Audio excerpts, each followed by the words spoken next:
What is this? I think it's nice that they didn't just call me crazy and dismiss me outright. I don't think we'll disagree on much, if anything, on Palestine, despite what you've seen on Twitter. 3, I agree we should be able to talk. It seems like we have a lot to discuss. I'm definitely interested in demystifying whatever concept you have of me being a right-wing Palestinian hater. My gripe with the activists is their nonstop propaganda campaign to ruin anyone that doesn't pass their purity test, despite agreeing on 95% of things. Brother, this is the most like self-unaware take of all time. If we agree on 95% of things, then why the have you spent the last month trying to get me and other prominent anti-Palestinian people deplatformed, including but not limited to literally calling Twitch a anti-Semitic neo-Nazi platform that deserves its own adpocalypse? Yeah, calling pro-Palestinian content creators who you know are not anti-Semitic terrorists who love doing terrorism propaganda is not exactly, I mean, it's not anyone else's fault at this point for making this assertion.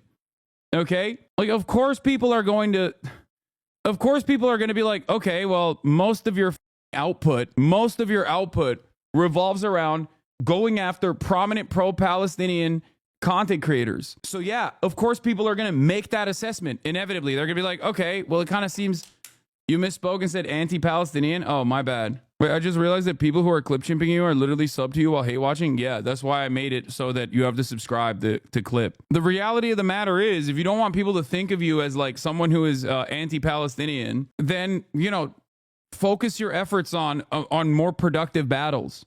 More specifically, I think that's a great point. But like, should we go on it? And more specifically, it's kind of funny also because like the Try Guys were like, we work with the Try Guys doing the Palestinian charity, and I have not talked to them since, but I assume that they arrived at these conclusions by literally looking at Ethan's output, okay? And if your output is basically saying that, like, 1, guys like myself are gatekeeping genocide, okay? And 2, the past month is literally just, an endless battle of trying to deplatform someone who is very clearly pro-Palestine and also not anti-Semitic, then yeah, of course people are going to arrive at these conclusions. Like, I haven't talked to these guys. I haven't like poisoned the well or anything like that. You know what I mean? It's so crazy and so goddamn self-centered to just like center this genocide around your own personal feelings, man. You can try to moralize it by saying, no, I'm actually engaging in a conquest of anti-Semitism rising. And there is truth to anti-Semitism rising, of course. But like, your output doesn't reflect that reality when most of your markers and most of your targets are not anti-Semitic, and you're literally claiming that they are. That's the problem. And people, and I don't know why. I don't know why he just like doesn't understand that your output is the reason why people think you're crashing out and going crazy. Exactly. Do people normally endlessly harass people that 95% agree with? Do they team up with Nazi defenders and actual anti-Semites because they're upset? Yeah, exactly. With Ethan, he is someone who, we're both Jewish guys. We have different views about Israel and Palestine. He has said some really wildly hateful things about Palestinian supporters. And so I have a disagreement with him in views. And I think that's a conversation we could have, even though he comes at it from a place of wild diatribes. But then, yeah, there's that question to audiences. Is it by even going on their platform or by platforming them, are you validating? Yeah. And now you're shutting yourself away from those spaces. But if you shut yourself away from those spaces, then you're not able to talk to other people. Mm-hmm. I don't know the answer. I don't know. Here. I think this is a very interesting conversation. But this is exactly like Kamala doesn't go on Joe Rogan. No, it is. And by the way, it's exactly like that. It's at least as close as we can get. But it is, I think. It's interesting how you say the same thing, but you say it as a brown person, so you're a terrorist. No, like, there are definitely differences in opinion between me and maybe even other people who are, pro-Palestine. Everyone has a different method, okay? But like, for me, the only people that I have no charitability for are people who have demonstrated truly, openly anti-Semitic tendencies, okay? If you are the type of person that starts talking about the Talmud, or how, or if you are the type of person that literally pairs Israel with Judaism and Jews, okay, and then says like, yeah, Israel's doing a genocide because, that's just how Jews are, then yeah, I'm done. I'm done with you, okay? That's it. And it's ironic that I'm consistent on this, okay? Whether you are doing this in defense of Israel or whether you are doing this because you are an anti-Semite who wants to pair themselves up with anti-Zionist sentiments, I don't want anything to do with you. And that's the difference, okay? That's why I've routinely shit on Jake Shields and Dan Bilzerian and the like. Like, I've done that. And it's incredibly frustrating. Constantly have this back and forth. To constantly have this conversation over and over and over again, okay? It just doesn't make any sense. Like, he literally said I was, going after low-hanging fruit because I shit on Myron from Fresh and Fit. That, like, the real anti-Semitism that I have to actually reckon with is my own personal community or something. And that's because members of my community that happen to be crossover fans of his, former fans of his, don't like the way that he has communicated throughout this goddamn genocide.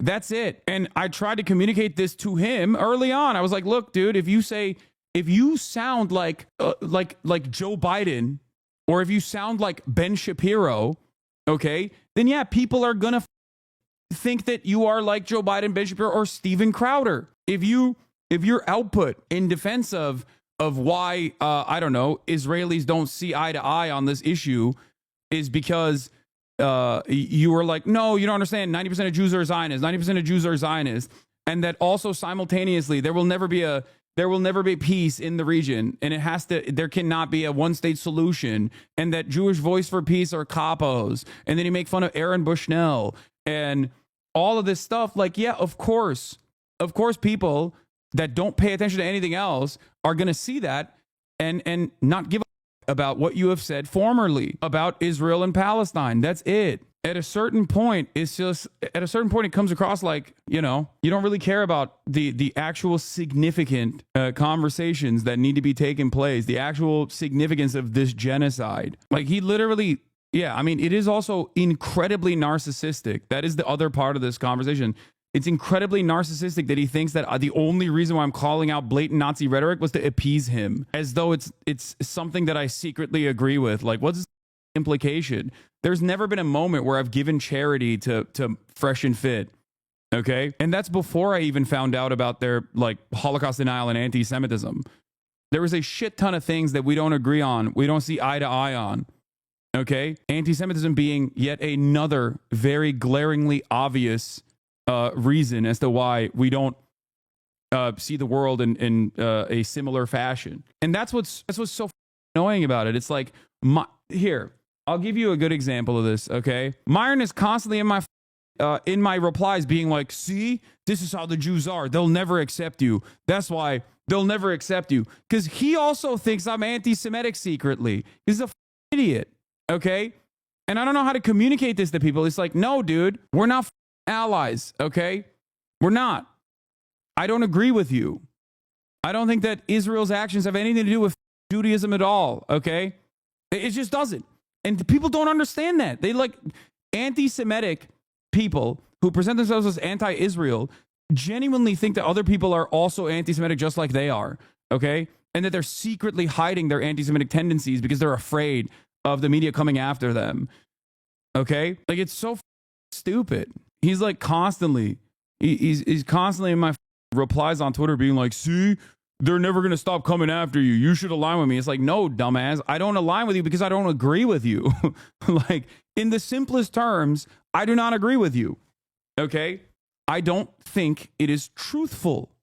Okay? I don't think it's truthful. I long for the day you don't have to address this bullshit every single stream. It sounds exhausting to say the least. I know. So annoying. But I'm glad that he has some level of charitability for the Try Guys. Maybe they can actually get it across to Ethan that, like, consistently making your output around Israel's genocide of Palestinians your own personal feelings because, like, 3 upvoted Reddit posts are hurting your feelings, and then pairing that up with, like, real anti-Semitism rising as though you're on a moral crusade by putting the crosshairs on people who are not anti-Semitic that you are falsely smearing as anti-Semitic is obviously going to make people think that you're doing this to deliberately defend Israel and change the dynamic in the conversation. I understand that a big part of that is just pure narcissism, okay?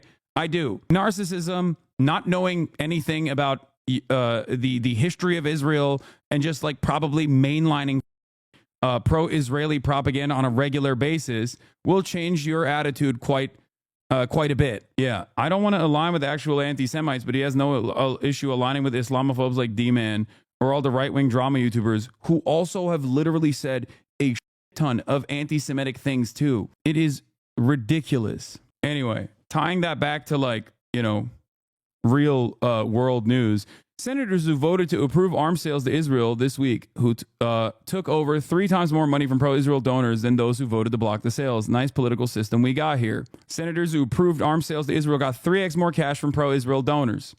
Median dollar accepted from pro-Israel donors in the 2024 election cycle. Just call him, go to his house, have a convo. What the are you talking about, dude? Take a week off. I'm not going to go to his house, you dumbass. My views on this stuff, for the record, have not changed at all. And Ethan knows my views on this because we've both privately and publicly conversed on this issue. So if you want to know what it would look like to have a conversation with Ethan, go back and watch the videos where I did have a conversation with Ethan on this exact issue. Okay? They exist. It's out there. Senators who approve weapons sales to Israel, 198,000 median dollar accepted from pro-Israel donors. Senators who voted to block weapons sales to Israel, 64,000. I like that they're, you know, both sides still got some, though. It's just like, it's ridiculous. Do you see what CNN said about you? What does CNN say about me? Is there a new article or something? It's coming out. The Donny O'Sullivan piece is going to come out next week, next Tuesday, I believe.